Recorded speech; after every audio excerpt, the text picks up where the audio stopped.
Bonjour.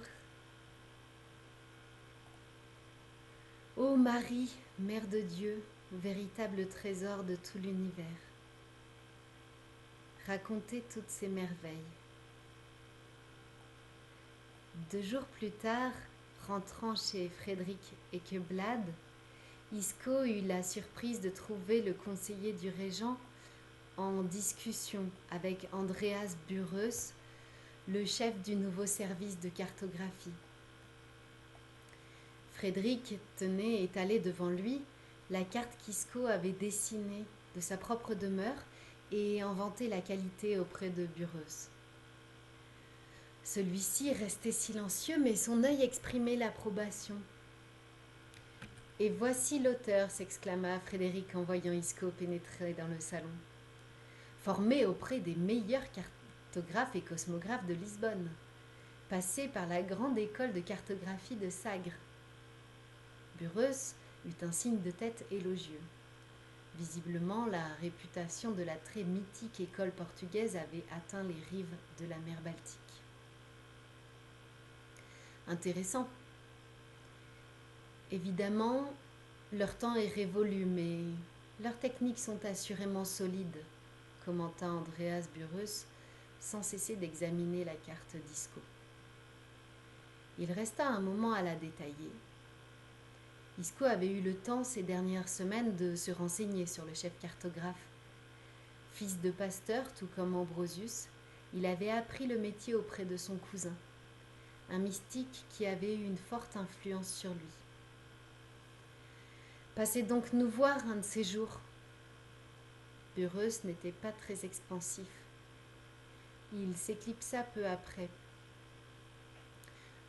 Dès le lendemain matin, Ambrosius Burman fut annoncé à l'entrée de la demeure de Frédéric Ekeblad. Il venait chercher Isco. Il était débordé et s'en ouvrit à son ami. Nous avons reçu mission d'établir des cartes géographiques à petite échelle des paroisses, cantons, provinces. Tu imagines tout ce qui peut être d'importance pour l'administration naissante et moderne du royaume. Te voilà assuré d'avoir du travail pour le reste de tes jours. Mais avec quels moyens ? Maître Burreus ne peut compter que sur 6 cartographes dans toute la Suède, auxquels on peut ajouter une poignée de dessinateurs de talent, mais souvent occupés à d'autres métiers. Et les nouveaux collèges royaux nous rajoutent des missions en permanence, de la folie. Après 10 minutes de marche à travers l'île, Ambrosius introduisit Isco dans le bureau de Burreus. Ambrosius va vous montrer un peu comment nous travaillons et ce que nous avons sur le nord. Nous en reparlerons. Rien n'avait été discuté, tout était dit. La semaine qui suivit fut d'une fébrilité comme Isco en avait rarement connue.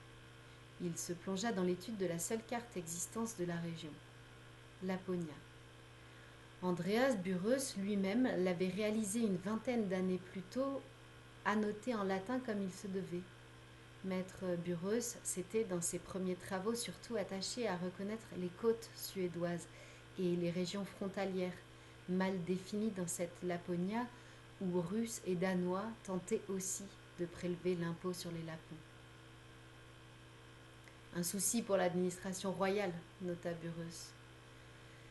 Comme les 3 royaumes taxent parfois les mêmes lapons, ces derniers fuient dès qu'ils voient un chrétien approcher. Burreus avait aussi réalisé une vaste carte de la Scandinavie, assemblée en 23 ans. Isco prit le temps de l'étudier, s'arrangeant pour que Burreus s'en rende compte. Elle était dédicacée à Gustave II Adolphe et à la reine Maria Eleonora, dont les portraits l'ornaient, entourés de Vénus, Minerve et Victoria. L'ouvrage avait valu à Burreus, déjà titulaire du titre d'architecte suprême du royaume de Suède, d'être anobli. L'œuvre du graveur allemand, Valentin Stephenson Trautmann, malheureusement décédé il y a quelques années. Une grande perte, dit Andreas Burreus qui s'était approché en silence. Trautmann avait aussi gravé les cartes de la Bible de 1618. Projection conique, commenta seulement Isco. Méridien des Açores, précisa Burreuse. L'île portugaise de Corvo, 31 degrés de longitude ouest. Burreuse le regarda avec intérêt, mais n'en dit pas plus. Au bout d'une semaine, Burreuse le convoqua. Isco eut la surprise de trouver à ses côtés Frédéric Ekeblad, l'œil bienveillant, et le pasteur Paulinus Lenaeus. « À quoi servent ces cartes selon vous, monsieur d'Etcheverry ?» demanda d'emblée Burreuse. Isco prit conscience que son avenir dans sa mission suédoise se jouait. Jacques de Mons avait insisté. Un échec aurait des conséquences pour lui et pour ses parents. Notre seule obsession, commença Isco prudemment, doit être de donner à voir nos princes. Une description minutieuse et exacte des territoires, grâce à la précision des mesures et au réalisme des représentations. Mesurer et observer. Comme sur cette carte en perspective que j'ai réalisée pour monsieur le conseiller Ekeblad, qui n'exclut pas le respect des distances et des proportions par la réalisation de plusieurs croquis pris sur le vif, jusqu'à cette carte que j'ai obtenue par le montage de mes petites cartes, en respectant les lois de la perspective. Monsieur d'Etcheverry, je comprends bien que votre technique est au point, mais répondez à ma question. À quoi servent les cartes, selon vous ? La conversation qu'il avait surprise entre Frédéric et le pasteur Lenaeus lui revint en mémoire. J'ai appris de mes maîtres portugais cette vérité. Pour rendre des nouveaux territoires indiscutables, il faut absolument les représenter, pour vaincre les réticences. Burreuse hocha la tête. Isco avait capté son intérêt. Les cartes servent aussi à soutenir l'avancée des marchands.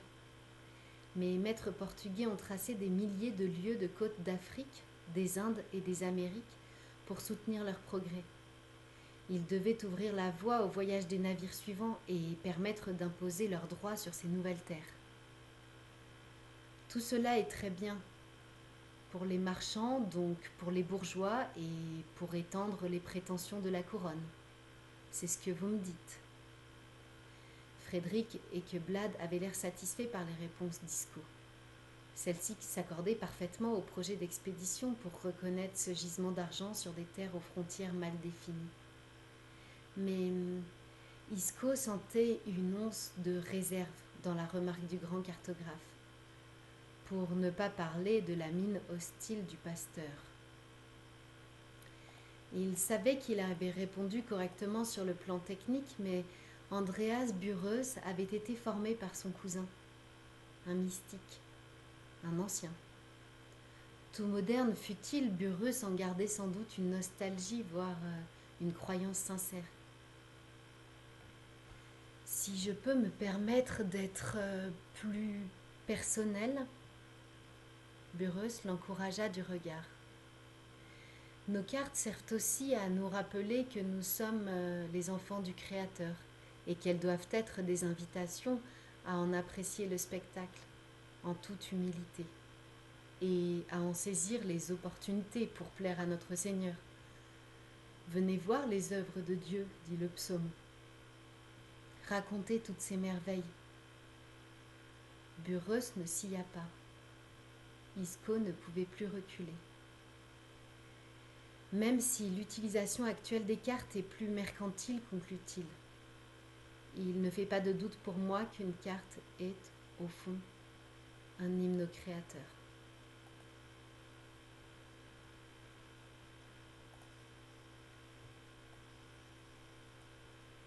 Au revoir, bonne journée.